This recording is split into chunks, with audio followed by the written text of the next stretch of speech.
Assalamualaikum warahmatullahi wabarakatuh. Bismillahirrahmanirrahim. Allahumma sholli wa sallim ala sayyidina Muhammadin wa ala alihi washabbihi asma'in nama ba'du. Sedanten ingkang kula hormati wabil khusus teman bapak kula Kiai Haji Agus Ali Masyuri. Beberapa kiai yang tanpa ngurangi rasa hormat saya hormati semua. Ini ada beberapa Gus. Ini saya ngaji insyaallah seperempat jam. Seperempat jam nanti yang menghisap Gus Kausar berapa Gus? 10 menit. Begini, sebetulnya saya membela semua umat Islam itu ahlul jannah karena saya ini ibarat marketing. Kalau orang Kristiani itu kan setiap orang mati sudah tenang bersama Bapak di surga. Jadi kampanye itu menarik sekali. Sementara kita sudah kiai, sudah imam masjid, sudah ulama, masih saja dikhawatirkan su'ul khotimah. Ini kalau kampanye ini tidak imbang, ini nanti saya takut kalah. Makanya saya bilang pokoknya semua orang mukmin itu ahlul jannah. Karena memang asli hadisnya seperti itu, man qala la ilaha illallah dakhalal jannah. Bahwa kemudian ada beberapa kiai yang mungkin wataknya itu pesimis, kemudian bikin sekian aturan-aturan yang sebetulnya itu cerminan dari pesimisnya, terus akan-akan masuk surga itu susahnya bukan main. Nah itu saya tidak setuju karena tadi pasti kalah dengan kampanye sebelah yang setiap orang mati dibilang sudah tenang bersama Bapak apa? Di surga. Jadi ini penting. Terus kedua saya bilang agama ini sudah begitu baik. Masa kunci surga sudah dibocorkan miftahul jannah la ilaha illallah. Masa sudah pegang kuncinya nggak jadi masuk surga, itu kan aneh. Ya sudah masuk saja, tapi tidak usah minta bantuan saya, masuk aja, kan sudah pegang kuncinya. Terus ketiga, kenangan terburuk saya ketika jadi kiai itu gini, saya ada beberapa guru SD datang ke saya. Ini agak-agak masalah besar. Gus boleh nggak buka ujian nasional yang masih disegel? Semua guru bilang nggak boleh, itu kriminal kan. Ada satu guru yang bikin analogi agak kacau. Boleh saja. Wong ujian di kuburan saja dibocorkan para kiai nggak apa-apa. Itu.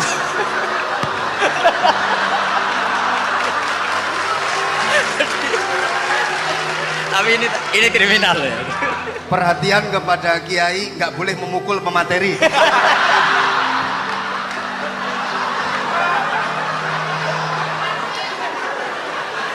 Jadi tentu itu analogi yang salah kan. Marrobuka kan, Tuhan kamu siapa, Nabi kamu. Tuhan kamu siapa, Nabi kamu siapa, imam kamu siapa. Ini kan sudah dibocorkan oleh para kiai. Artinya apa? Nak raiso jawab kebablasan gitu.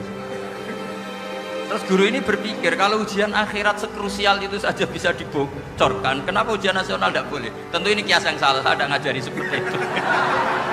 Tapi saya ngajari ke kalian betapa mudahnya masuk surga. Kunci jawaban sudah dikasih, kunci pintu masuk sudah dikasih. Kok sampai tidak masuk, ini kebablasan. Paling salah gurunya. Jadi ini kenapa saya sering cerita orang mukmin semuanya itu min ahlil jannah, itu saya jamin. Sama tidak usah takut su'ul khotimah, tidak usah takut berlebihan seperti itu. Karena setahu saya, setidaknya saya mewakili ulama zaman ini. Rata-rata guru kita ini bermadhab syadili dalam berkeyakinan berpikir tentang Allah. Di antara ini yang mulai saya ngomong serius, supaya tadi kan guyonannya sudah diambil Gus Reza sama Gus Kausar. Saya tahu kenapa mereka guyon. Kalau ngomong serius takut kalah sama saya.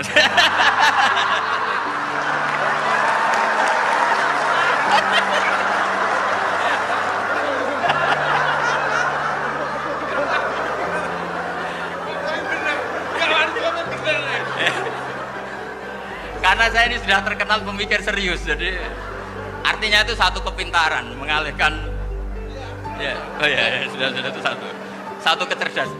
Tidak hanya ngalim, tapi betul cerdas. Jadi itu bukti beliau ini cerdas itu. Saya berpikir begini, ini madhab Syadzili, kita semua tentu Syadzili karena kita semua ngaji kitab hikam. Kita tahu kitab hikam itu muridnya Abul Abbas Al-Mursi, Abul Abbas Al-Mursi muridnya Syekh Hasan apa? Asy-Syadzili. Saya masih ingat betul makalah itu dan saya ulang-ulang setiap saya ngajar di sarang saya ajarkan itu. Kilali kata Abdul Hasan As-Sadili, saya pernah dapat hatif, dapat semacam ilham. Apa makna min syarril waswasil khannas? Itu kata beliau dijawab oleh hatif itu. Hatif itu nggak perlu diterjemah tadi ada karena tadi diajarin itu. Apa yang dihidupkan itu nggak perlu dijelaskan. kata hatif tadi, waswasun yadkhulu bainaka wa baina habibika. Yunsika al-tofahu al-hasanah wa yudzakiruka af'alaka asayya wa yukassiru indaka dhatas shimal wa yuqallilu indaka dhatal yamin liya'dila bika an husni dzanni billah ila su'i dzanni billah. Jadi yang dikatakan waswas adalah kamu digiring untuk hanya ingat sisi-sisi kamu yang negatif, dilupakan bahwa Anda punya sisi-sisi yang positif. Misalnya seperti ini, mungkin secara fikih tadi banser-banser tegas, wah ini masalah lelaki perempuan dipisahkan gini-gini. Tapi kenapa Ghazali bilang ya sudah gini gak apa-apa. Sebetulnya ada rukhsah itu karena ini di depan umum. Yang paling pantangan Nabi itu la yakhluwanna rajulun bimra'atin. Ini ada yang menjaminnya gitu. Malah khawatir saya di sini dipisah tapi setelah berduaan gak bisa. Jadi toleransinya karena ini di depan umum. Itu masih ada toleransinya. La yakhluwanna rajulun bimra'atin. Begitu juga ketika kita dosa, misalnya kita dosa. Orang Islam setiap dosa itu pasti ingat salahnya, kemudian istighfar.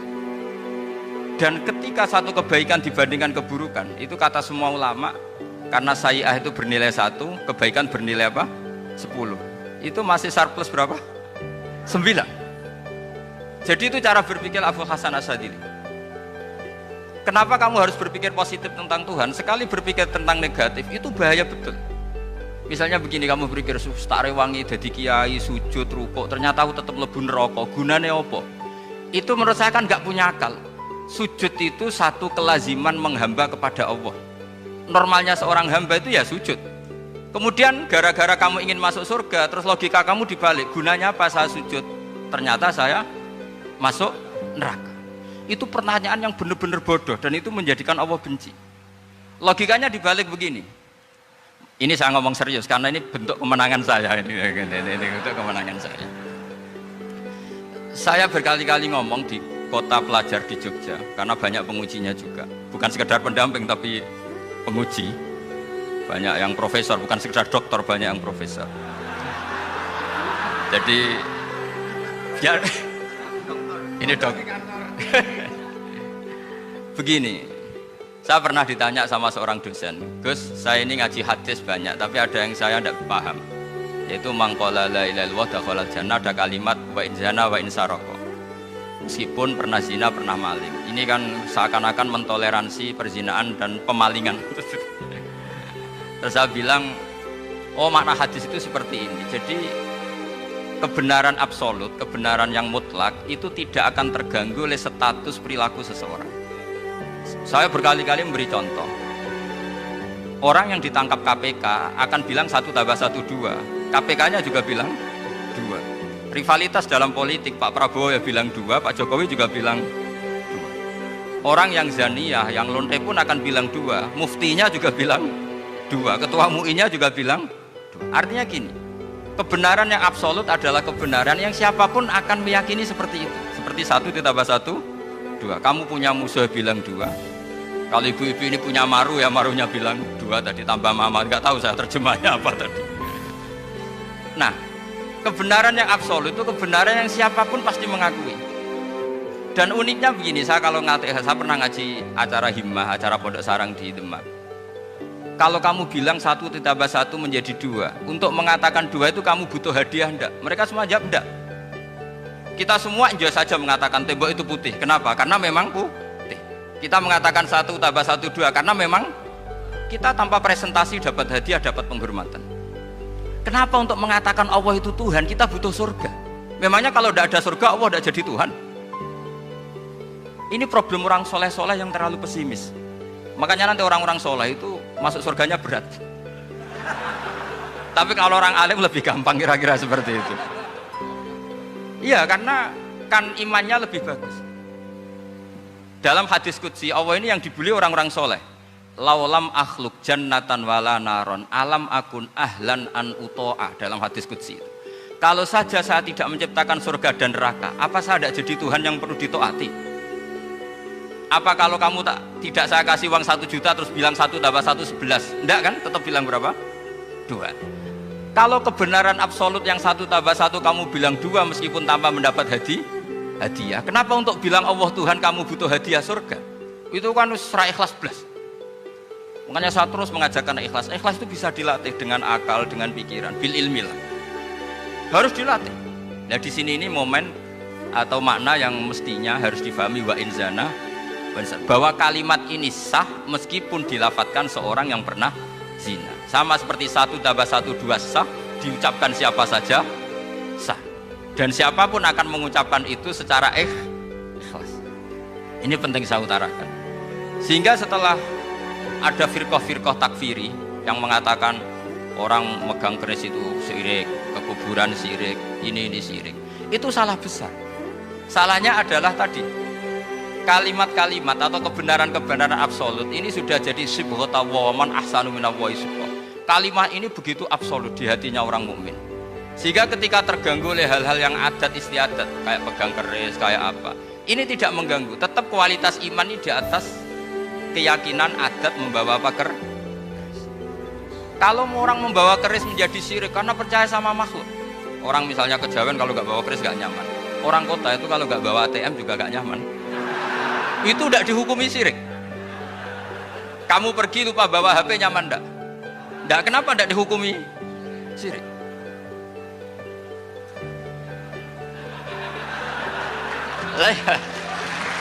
Jadi ini logika.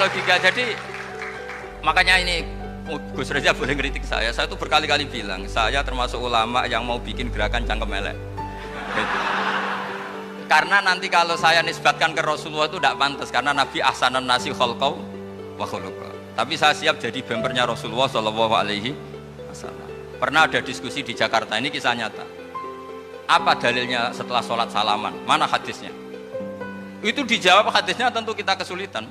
Kalaupun ada hadisnya dhaif semua yang masalah musafahat.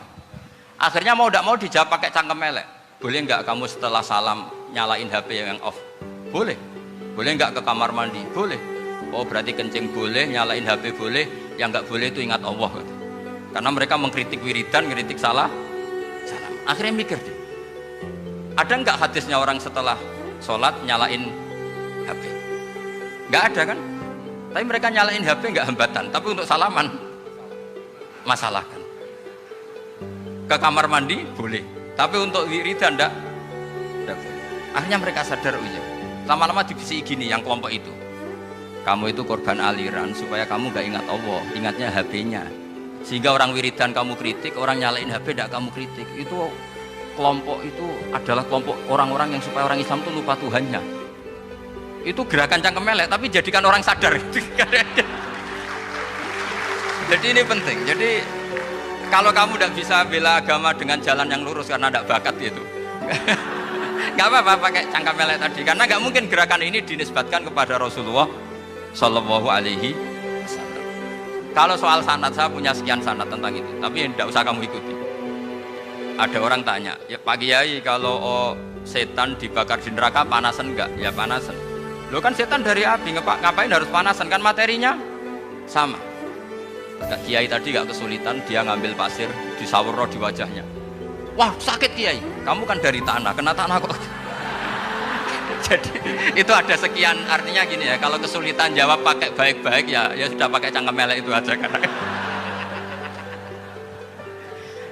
Nah, tapi tentu kan gerakan ini tidak mungkin dinisbatkan kepada para nabi. Tapi saya pastikan meskipun nggak bisa dinisbatkan kepada para nabi dari segi cangkem elek tadi, tapi secara semangat itu sama. Saya punya sekian contoh. Bener Gus Rizal tadi gojok saya sengawur-ngawurnya itu masih punya sana. Itu pas saya ngawur pun masih punya apa? Sana. Nabi Ibrahim itu ketika faja'alahum juzatan illa kabirallahum itu si berhala paling besar dikasih kapak.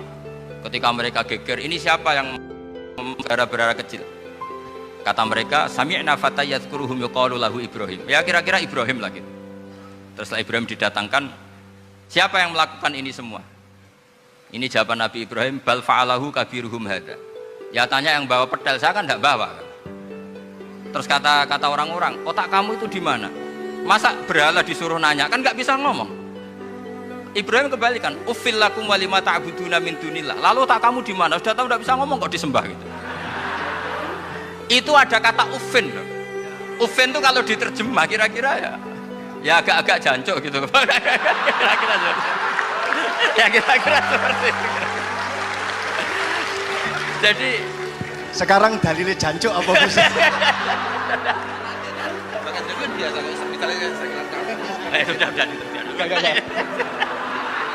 Gimana? Jancuk itu dari daksu, dak tinggalkanlah suan perkara sing elek. Krono ilate wong Surabaya kakean rawon akhirnya ngomongnya jancuk.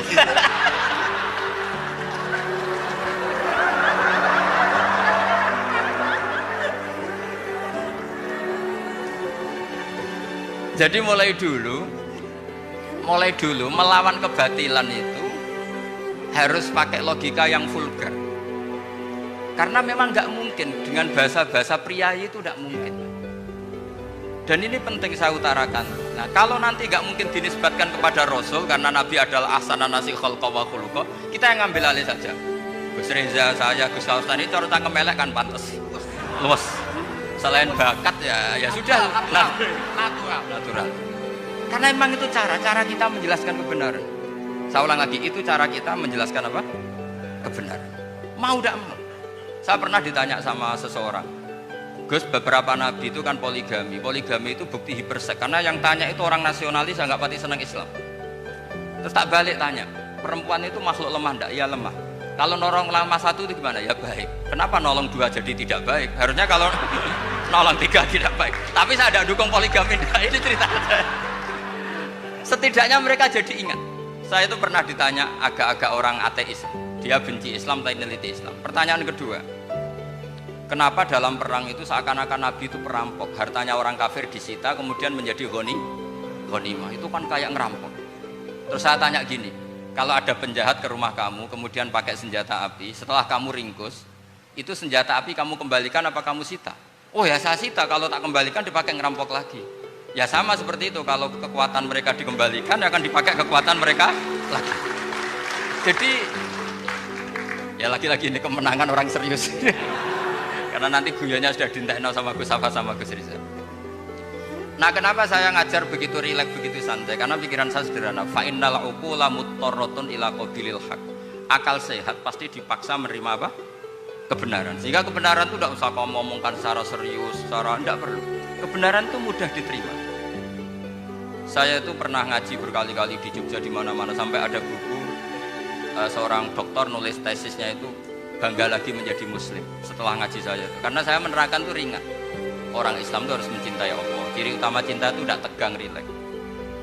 Saya bilang begini, kalau kamu pernah 1 tahun digratisi orang rumah, makanan, kamu kira-kira itu mudah nggak mencintai orang yang berjasa sama kamu minjemin rumah dan ngasih makan gratis? Mudah kan? Apalagi kita ini mudah mencintai orang yang minjemin mobil 1 tahun, ngasih rumah 1 tahun, apalagi selamanya.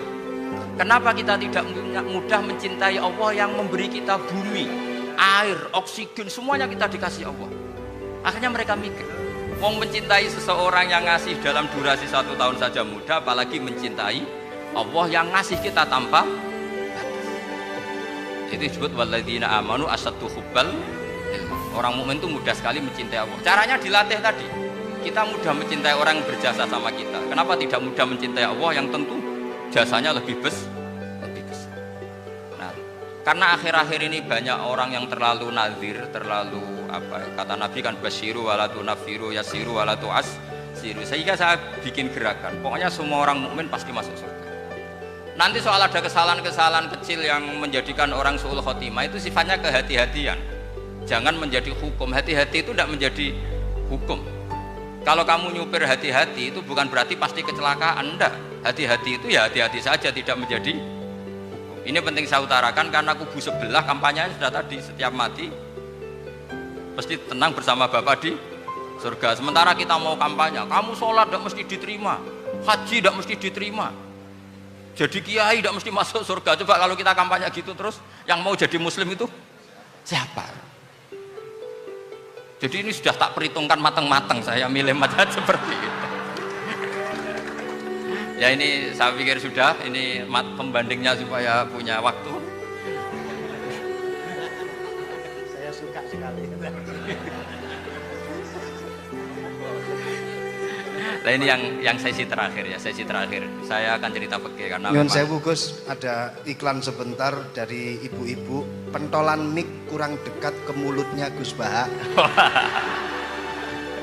Sehingga suaranya tidak terdengar sampai ke belakang. Oh, gitu. Pentolannya didekatkan Gus. Oh, gitu.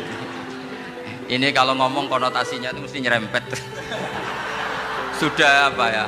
Sudah ahlinya di situ. Ya malah ada di situ.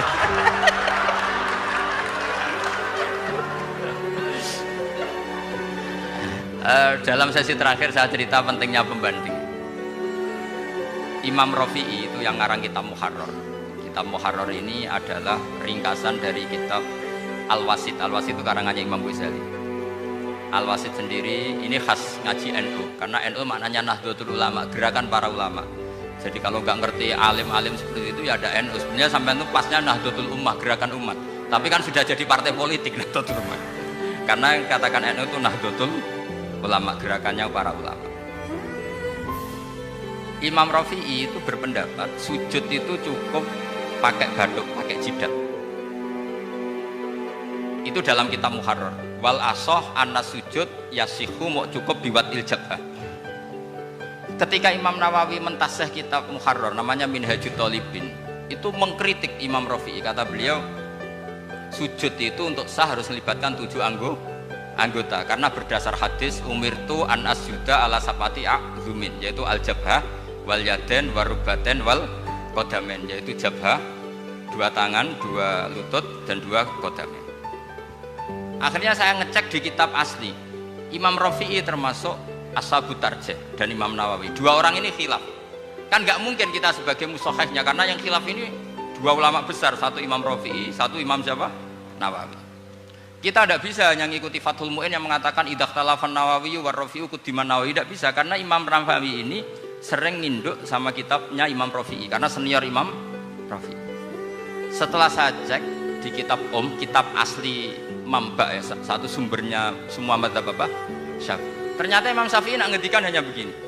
Wa uhibbu, saya suka setiap orang Islam sujud itu melibatkan 7 anggota karena itu aman, pasti sah. Tapi wayah tamilu kata beliau, tapi mungkin saja sujud hanya watul jabah itu sah. Kenapa kata Imam Syafi'i? Liqaulihi sallallahu alaihi wasallam atau li du'aihi apa sallallahu alaihi wasallam fi sujud sajadalaka wajhi wa sam'i wa basari. Nabi ketika sujud itu hanya berdoa, ya Allah sujud kepada engkau wajhi wa sam'i wa basari. Nabi tidak menyebut wayadi wa rubati wa qadam. Sehingga saya berkali-kali bener kata Gus, saya ini pembela umat sing sujudnya 7 anggota ya tak lem pantes dadi roi Suriah itu. Yang sujudnya bathuk tok ya tetap sah ngikuti mazhabnya Imam Rafi'i meskipun itu tidak saya anjurkan, tentu tidak saya anjurkan. Alasannya Imam Syafi'i tadi, Rasulullah pernah berdoa dengan kata-kata sajadalaka wajhi, bukan diteruskan wayadi warubati wakot. Sehingga fal khilaf huna bakin ala khiddati kalau dalam bahasa fikih. Khilaf biar tetap sesuai aturan khilaf masing-masing. Enggak perlu kamu menggugurkan pendapat Rafi'i yang mengesahkan sujud hanya pakai jabah. Ini penting karena tadi seperti saya katakan yang sujud anggota itu ya masuk swarga mergo pintere. Sing nganggo bathuk tok yang mlebu swarga mergo gobloke tadi karena aksaru ahlil jannah albul. Nah ini madzhab saya. Jadi saya itu ingin umat Islam itu baik-baik saja. Ya. Karena tidak mungkin lah kita tidak bela Islam di zaman akhir, tidak mungkin kan tadi kubu sebelah kampanyenya sudah seperti itu. Kalau kita ngomong ikhtiyat, kiai ra mesti mlebu swarga, sing salat ngethuk ra mesti husnul khotimah, wah akan jadi repot. Saya ini pengagum teori ikhlas, dilatih bil ilmi, saya ulang lagi dilatih bil ilmi. Saya ini malunya tadi saya mengatakan 1 tambah 1 2 itu meskipun tidak ada yang memberi hadiah tetap saya katakan 2. Saya mengatakan air itu dingin, tidak ada yang ngasih hadiah, saya akan bilang kalau air itu dingin, kalau api itu panas. Untuk hakikat-hakikat seperti itu saja saya jujur tanpa ingin imbalan. Tapi ketika hakikat mengenai Allah kok saya minta imbalan surga dan neraka, ini apa-apaan? Kira-kira gitulah, Rois Suryah macam apa gitu.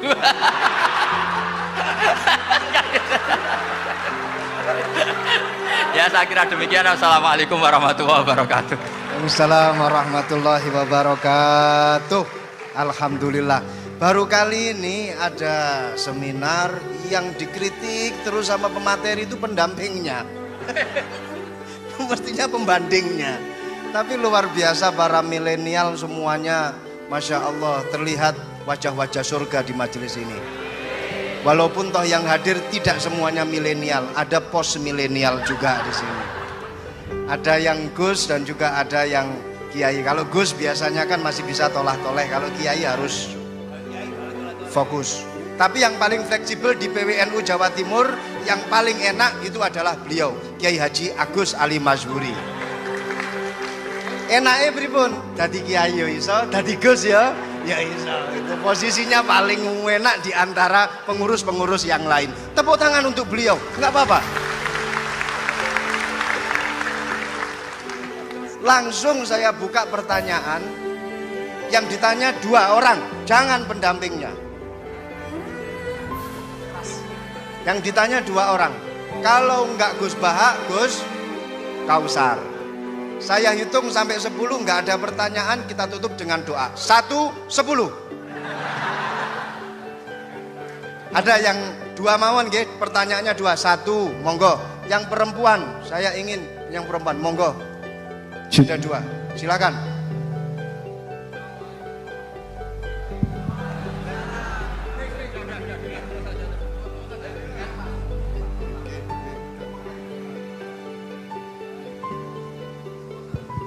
Bismillahirrahmanirrahim. Assalamualaikum warahmatullahi wabarakatuh.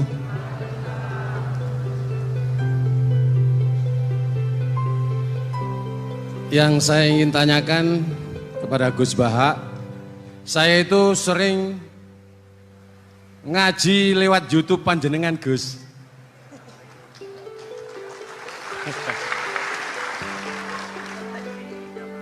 Insya Allah ilmu saya tambah walaupun tidak banyak. Yang saya tanyakan, nopo ilmu kula niki barokah? Yang pertama, karena saya ngaji lewat YouTube panjenengan, saya tidak izin. Untuk itu hari ini saya izin panjenengan, mudah-mudahan ilmu ingkang saya dapat dari panjenengan niku saged barokah niku Gus. Terima kasih. Wassalamualaikum warahmatullahi wabarakatuh. Waalaikumsalam warahmatullahi wabarakatuh. Langsung mawon Gus nggih, yang satunya dulu. Ya Pak Jen. Oh gitu. Monggo Gus. Itu tetap barokah dan kebaikan itu mah nggak perlu minta izin. Kalau kebaikan minta izin jadi repot. Jadi kalau dalam kitab fikih disebut iktifaan bil idzni syar'i, karena syarak akan selalu memberi izin sama kebaikan. Itu udah hanya masalah YouTube sampean. Tadi melihat wajah Gus Ali ibadah, pamit dulu. Nanti kalau ada orang alim lewat mau lihat juga pamit dulu. Lama-lama mau baca sholawat, ya Rasulullah pamit dulu mau baca sholawat. Jadi semua kebaikan itu cukup iktifaan bil idzni syar'i. Ya jelas ini ya. Terima kasih. Jangan lupa pulsane tuku dhewe lek ndelok YouTube. Wifi-nya juga jangan nyolong. Harus passwordnya izin kepada yang punya wifi.